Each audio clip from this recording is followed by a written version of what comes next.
Well, today the government is expected to release the first of its technical notices outlining what would happen in the event of Britain leaving the EU with no deal.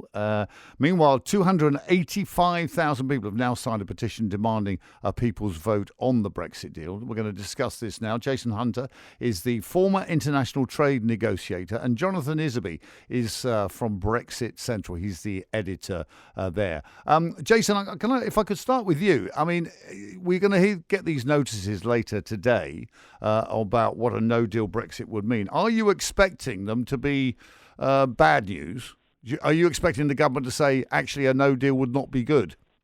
A no-deal Brexit, it would be catastrophic for manufacturers, industry across the UK that are currently exporting over £400 million a day of UK-built products and services.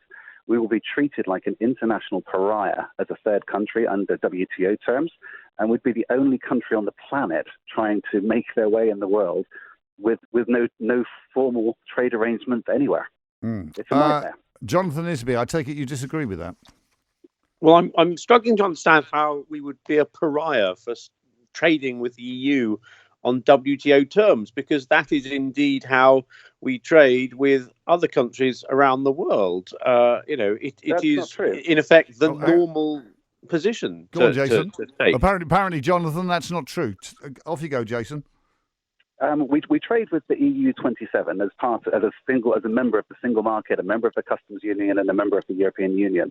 On top of that, the EU have another 34 trade arrangements and trade agreements with a further 60 countries, 60 countries all over the world.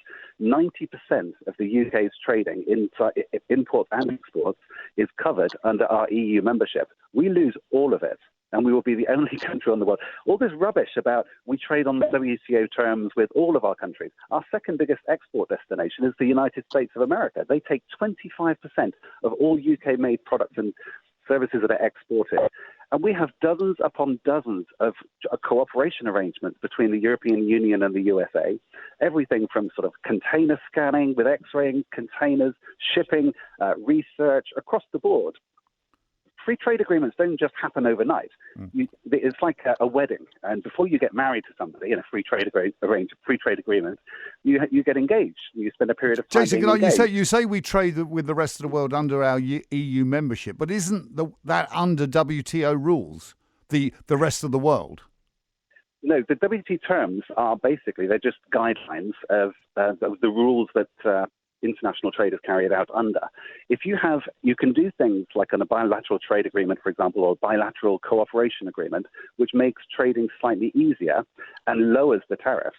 As soon as we leave the European Union on March 30th next year, other third countries all over the world, they will have to, when we sell to them, they will have to apply WTO third country tariffs. That's the highest possible tariffs you can get to. And trade cooperation agreements mean that you start talking to somebody to make those conditions of trade easier. Jonathan, did you know that we would have to pay the highest tariff? Well, no, hold on. No, when we leave the European Union, we will be able to set our own tariffs in this country. And indeed, on many items, I anticipate the government will want to reduce or eliminate them altogether. At the moment, being members of the European Union, we have to pay tariffs on a whole load of... Hold on. Can you let me finish? Import tariffs. We can set our own tariffs. We're taking back control of the UK, remember? So we can set tariffs on what's coming into the country, but we're not taking back control of the whole world. Other countries, if they want to remain under the terms of the WTO, they will have to treat the UK as a third country. That means the highest they will have to apply the tariff on the things we sell to them. So today we might sell, a widget for £100. After we leave, they will have to apply a tariff to that, and our customers in Mexico and Japan and Canada, United States, and 60 other countries around the world, plus the EU27, that widget that they used to pay £100 for will now be 120 or 130. They can still buy that widget for £100 from somewhere else. Jonathan? It will devastate UK exporters. This works both ways.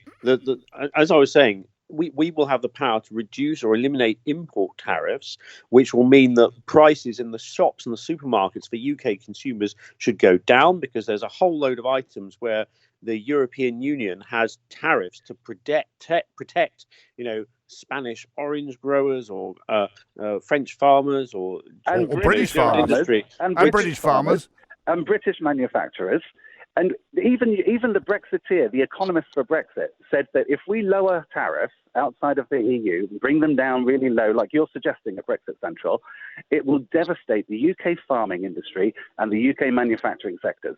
There are millions upon millions of UK households that rely on those sectors. They rely on jobs in those sectors. Jonathan? And what you're proposing is to destroy them. Jonathan?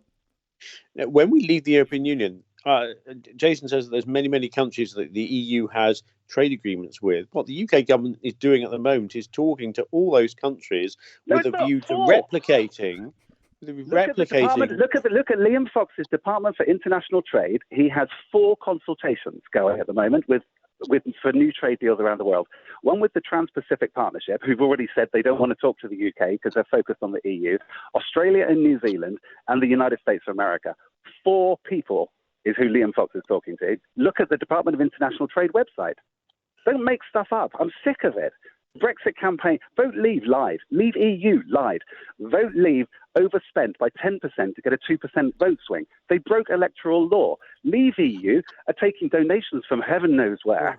If you think that's democracy, if you think that's okay, you don't believe in democracy. You just believe in Brexit. Jonathan, I got to say, Jason he's done trade deals in the past. He seems to know what he's talking about. I should be listening to him, shouldn't I? Well, Jason's making a whole load of allocations about referendum campaigns and trying to undermine the referendum. Well, just results. On the basis of how difficult trade deals are. The Department of International Trade are talking to dozens and dozens of countries about replicating the trade deals that the European Union already has through the UK already has through membership of the European Union, and indeed scoping out new deals that we will be able to do as an independent nation. I regret the fact that Jason has such a negative view of Brexit and a negative view of the UK being able to be in control of its own destiny once again, rather than subcontracting the whole thing to Brussels. Jason? It's just take back control. He can't answer any facts. The thing is, these trade agreements that we've got, the EU have got with other countries, and we enjoy as part of our EU membership today, they will be gone. For example, the EU-Japan trade deal, we cannot negotiate a new bilateral trade agreement with Japan unless Japan have agreed it first with the European Union. So we talk about all these other trade deals, and the same thing with Canada, the CETA agreement, the Canada-European Union trade agreement. They have to consult with the European Union before they make another giant bilateral agreement with the United Kingdom post-Brexit. This is not going to happen on the 30th of March.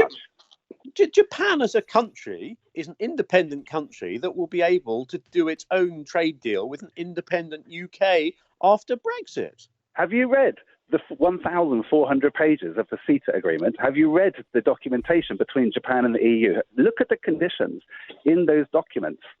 It specifically says that further large scale that would have a large impact on that trade agreement, because when we export to Japan and Japan builds something with UK-made parts, this will affect their relationship with the European Union. This happens every day in international trade. The fact that you don't know what you're talking about doesn't do you any favors.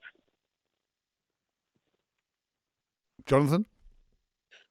Look, as I say, the UK will be an independent country able to do its own deals with other independent countries around the world. And if you're suggesting that the EU has negotiated some kind of a deal that would make it impossible for the UK to leave the European just very, Union. very difficult. Okay, look, we're going to have to leave it there because, frankly, we could do another hour on this. Jonathan and Jason, thank you both very much indeed. And I suppose this goes to the heart of the matter. There you have two very differing views on what a no-deal Brexit would look like. You've got Jason Hunter, who's a former trade, he's negotiated trade deals, say it will be a disaster, a catastrophe, I think it was the word he used. And Jonathan Isaby saying, look, we'll be an independent country, we can do independent trade deals with the rest of the world.